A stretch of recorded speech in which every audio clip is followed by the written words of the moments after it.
हरे कृष्णा मित्रों। चतुर्मास शुरू होने से पहले आता है आषाढ़ मास और इसी मास के कृष्ण पक्ष में आती है एक बहुत ही प्रभावशाली एकादशी जिसका नाम है योगिनी एकादशी। एक ऐसी विशेष एकादशी जो मनुष्य के हजारों पापों का नाश कर देती है, मनुष्य को एक सुवर्ण अवसर प्रदान करती है कि वह अपने पापों से मुक्ति पा सके। जब वे परम भगवान श्री कृष्ण की अधिक से अधिक भक्ति में सेवा करके उन्हें प्रसन्न करें, अपने इस भौतिक जीवन को सफल बनाकर जीवन के अंत में आध्यात्मिक लोक को प्राप्त कर सके। ऐसे ही आषाढ़ मास के कृष्ण पक्ष की योगिनी एकादशी आने वाली है, लेकिन इस बार की एकादशी 2 दिन आ रही है। तो आखिर ऐसा क्यों?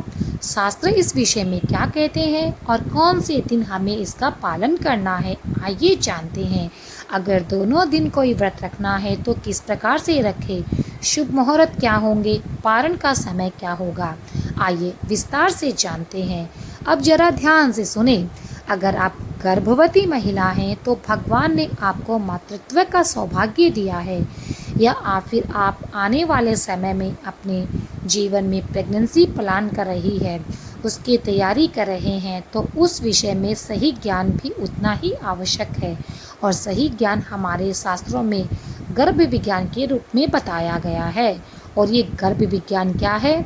दिव्य संतान प्राप्त करने के लिए उसमें कौन सा रहस्य छुपा है, इन सब के ऊपर भी हम आपसे बात करेंगे बहुत जल्दी। लेकिन अभी हम जानते हैं एकादशी के बारे में। योगिनी एकादशी कब है, आइए वीडियो प्रारंभ करते हैं। वैदिक पंचांग के अनुसार इस बार आषाढ़ मास के कृष्ण पक्ष की योगिनी एकादशी का प्रारंभ हो चुका है। 10 जुलाई 2026 शुक्रवार के दिन सुबह 8:16 पर, और ये एकादशी तिथि समाप्त होगी अगले दिन यानी 11 जुलाई 2026 शनिवार के दिन सुबह 5:22 पर। अब देखिए, सामान्य रूप से हम एकादशी व्रत का पालन करने के लिए उदया तिथि के नियम का पालन करते हैं, यानी कि जिस दिन सूर्योदय के समय एकादशी तिथि रहती है उसी दिन व्रत को रखते हैं। लेकिन इस बार योगिनी एकादशी एक दुर्लभ ही संयोग लेकर आई है, क्योंकि इस बार की तिथि में किसी भी दिन सूर्योदय को एकादशी स्पर्श ही नहीं कर पा रही है।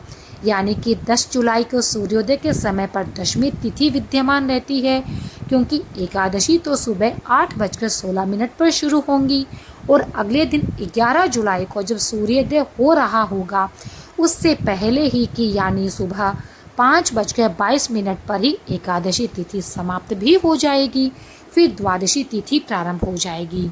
तो इसीलिए ऐसे दुर्लभ संयोगों के कारण इस बार की एकादशी के व्रत पालन में कुछ संशय देखने को मिला है।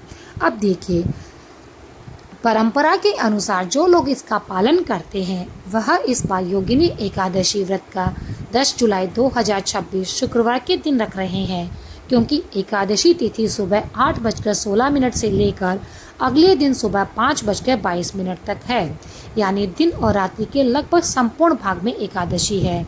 और इसीलिए समर्थ परंपरा का पालन करने वाले लोग इस बार 10 जुलाई 2026 शुक्रवार के दिन इस योगिनी एकादशी का पालन करेंगे।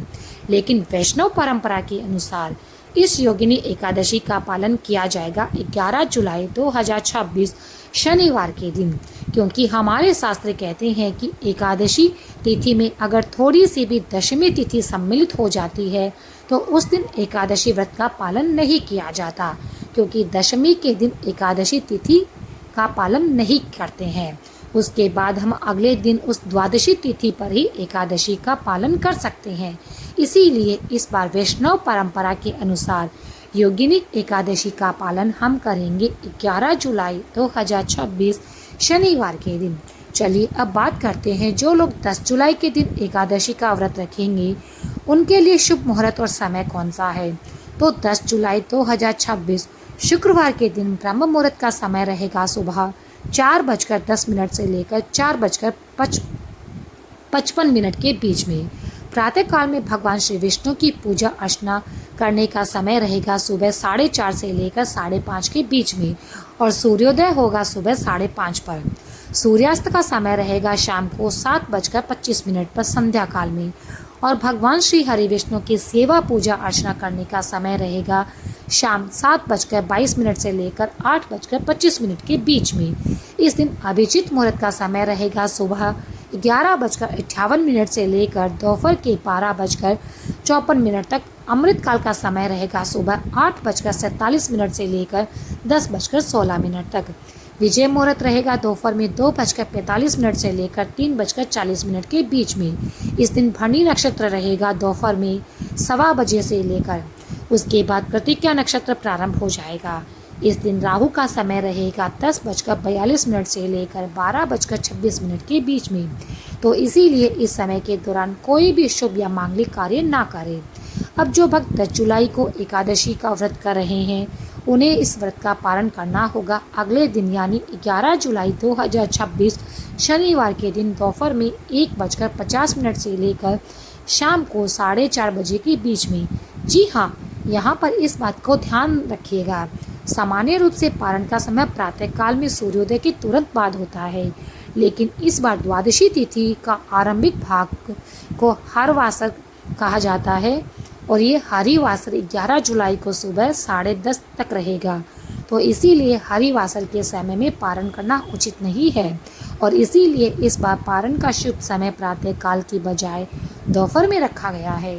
उन समर्थ भक्तों को जो 10 जुलाई को इस व्रत का पालन करते हैं, तो इसलिए 11 जुलाई को प्रातः जल्दी पारण करने की भूल ना करें।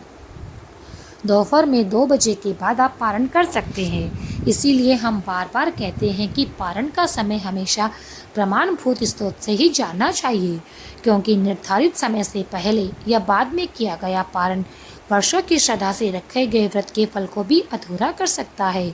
आइए अब बात करते हैं वैष्णव संप्रदाय के अनुसार इस योगिनी एकादशी व्रत का पालन कौन से दिन करना है।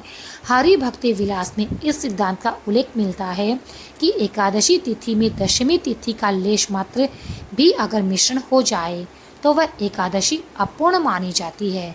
जैसा कि हमने देखा कि 10 जुलाई को सूर्योदय के समय तो दशमी तिथि का स्पर्श हो रहा है, तो इसलिए इस बार वैष्णव भक्त इस दिन को यानी कि 10 जुलाई 2026 के दिन एकादशी का व्रत ना रख के वे इस बार योगिनी एकादशी का पालन करेंगे 11 जुलाई 2026 शनिवार के दिन, जब तिथि पूर्णतः दशमी से मुक्त होकर द्वादशी से जुड़ी हुई होगी।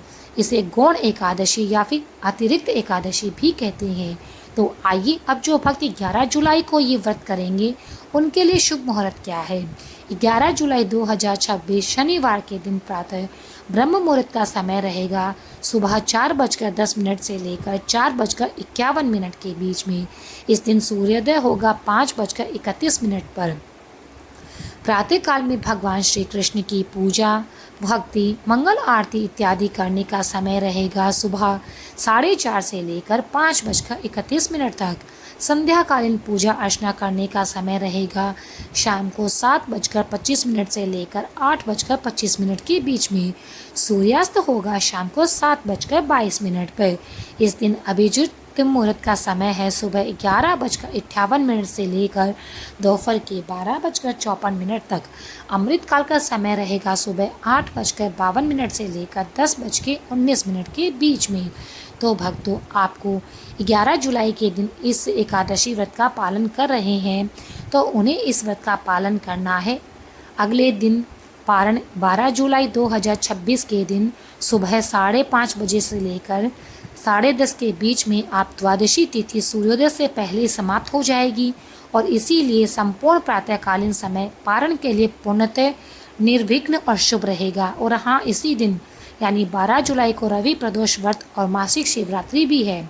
तो इसलिए जो भक्त योगिनी एकादशी का व्रत रख रहे हैं और प्रदोष व्रत का पालन करते हैं, वे प्रातः काल में पारण के निर्धारित समय के भीतर भगवान श्री हरि को समर्पित चावल का एक दाना ग्रहण करके अपना एकादशी व्रत का पारण कर सकते हैं। उसका योग्य विधि से पारण कर ले। उसके बाद संध्या काल में प्रदोष की पूजा होने तक के समय के दौरान अपना उपवास यथावत जारी रखें। इस प्रकार आप एकादशी व्रत और प्रदोष व्रत दोनों का पालन शास्त्र में लिखी विधि के अनुसार कर सकते हैं। तो ये थी आने वाली योगिनी एकादशी के विषय में संपूर्ण जानकारी। आशा करती हूँ कि आपको जानकारी पसंद आई होगी।